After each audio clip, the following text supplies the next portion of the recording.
Hello everyone, welcome to Arpita Sharma classes. I am Arpita Sharma, your educator, and today we are going to study the next part of our Indian polity session, and that is Union Executive. तो आज हम start करने वाले हैं Union Executive से. We have studied Supreme Court, the judiciary portion we have studied. Now we are going to study the Union Executive portion. Okay. Now the Union Executive portion is really important from the perspective of your prelims and GS paper 2, because executive is growing in importance these days. If you are reading the newspaper, you must be reading about it, reading about governor, prime minister, president, attorney general. These are the terms that are often are presented in the newspaper. So that is why this becomes really important, because see, ministers and departments are equally responsible for running the government, right, along with the legislature and judiciary. So we have studied that the government has three organs. First is the executive organs made up by the ministers and the departments. Then we have the legislature. Then we have, that is the parliament, and then we have the judiciary, that is the courts, right? So when we study about the executive, executives can be studied in two parts. First is a union executive. Articles 52 to 78 of the Indian Constitution talk about the union executive.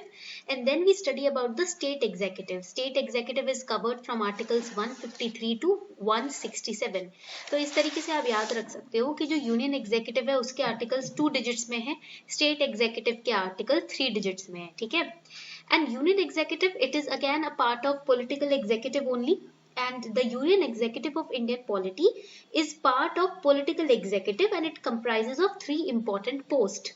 First post is known as the president. Second is the prime minister and council of ministers. And third is attorney general of India. We will start from the last one, attorney general से हम ऊपर president तक आएंगे, ठीक है. And same we will do in the state executive also. President article 52 to 62, 10 articles हैं. Prime Minister and Council of Minister article 74 to 75 and article 78. And AG of India article 76.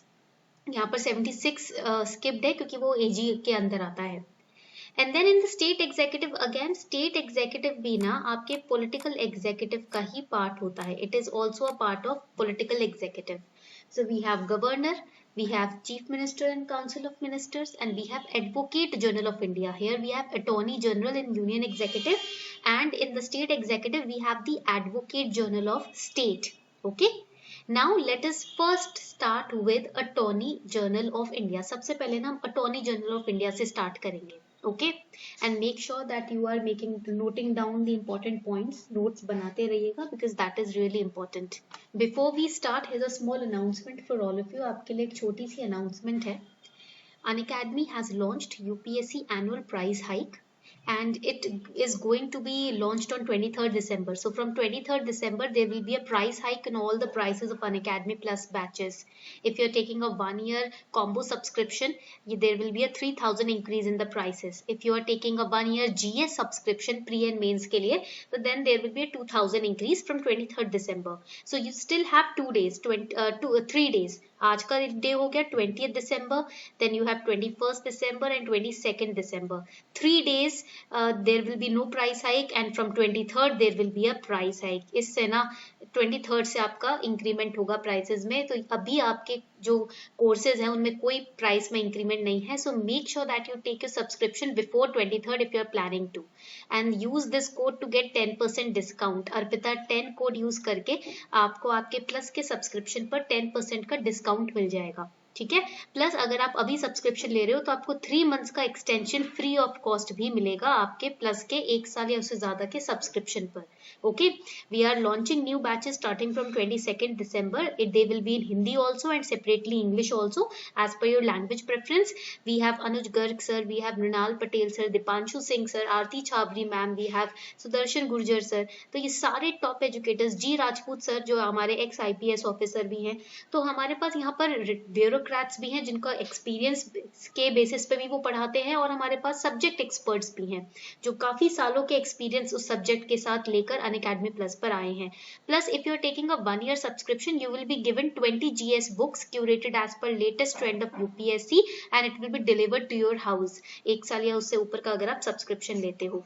Plus optional carnival भी है, हमने नए optional हैं जो launch किए हैं, तो आप अपने ऑप्शनल का भी फायदा कॉम्बो सब्सक्रिप्शन पे ले सकते हो. All the links are given below in the description box. Make sure that you subscribe before 23rd December and do not forget to use code ARPITA10 for getting 10% discount.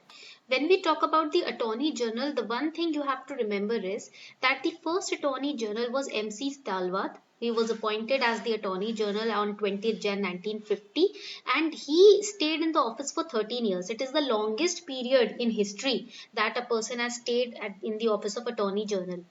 And the 7th Attorney General was Soli Sorabji, and he was appointed twice, but he was the Attorney General for the shortest period. The longest or shortest period के नाम याद रखने हैं.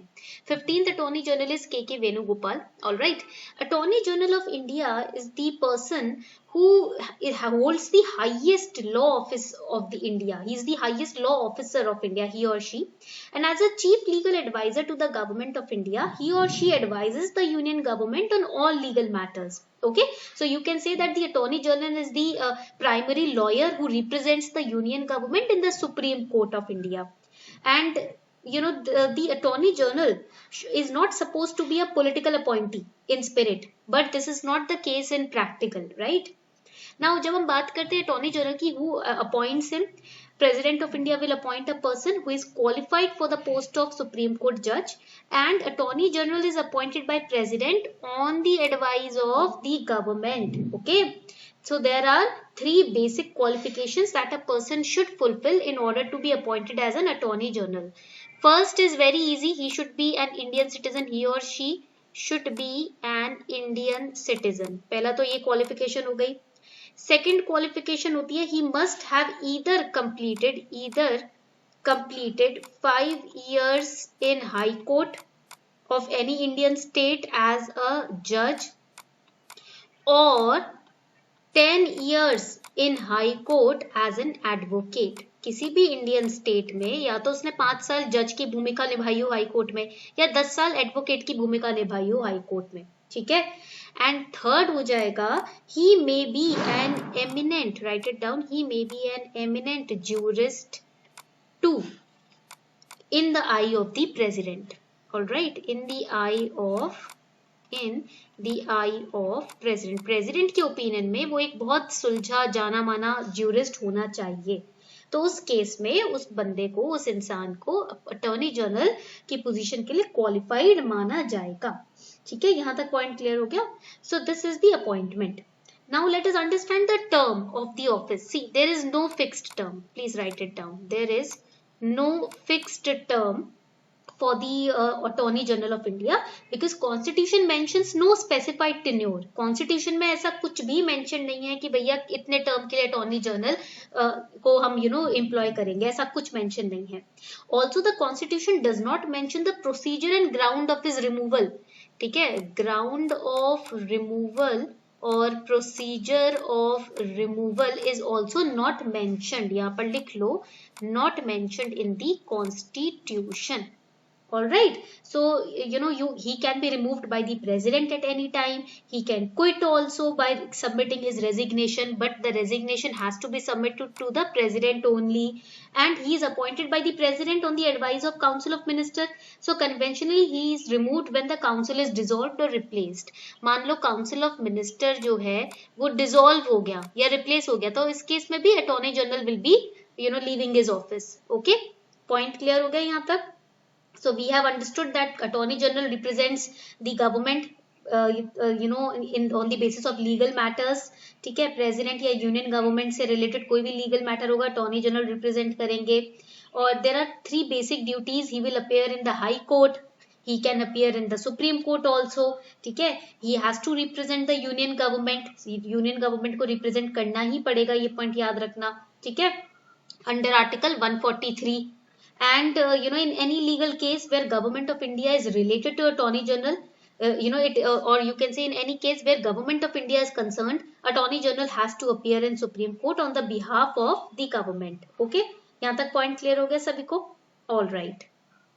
Other important facts about the Attorney General is that he is not considered as a government servant. Okay, and he has the right to practice privately also. He is not debarred from carrying out his own personal practice of law. Okay, and he has no right to vote when he participates in the proceedings of Indian Parliament. Parliament की proceeding में participate करने का तो right है, but vote नहीं कर सकते. He has the same immunities and privileges just like the member of Parliament, and he also got the right to speak or take part in the proceedings of Lok Sabha or Rajya Sabha or joint sitting of any committee of Parliament in which he has been named as a member.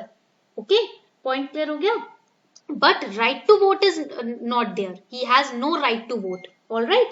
So these pointers you have to remember for your preliminary examination. Okay. Chalo. So he can participate in the proceedings but cannot vote. Remember this. In the next lecture, we'll be studying about the Prime Minister and Council of Ministers. Okay. We have completed Attorney General today.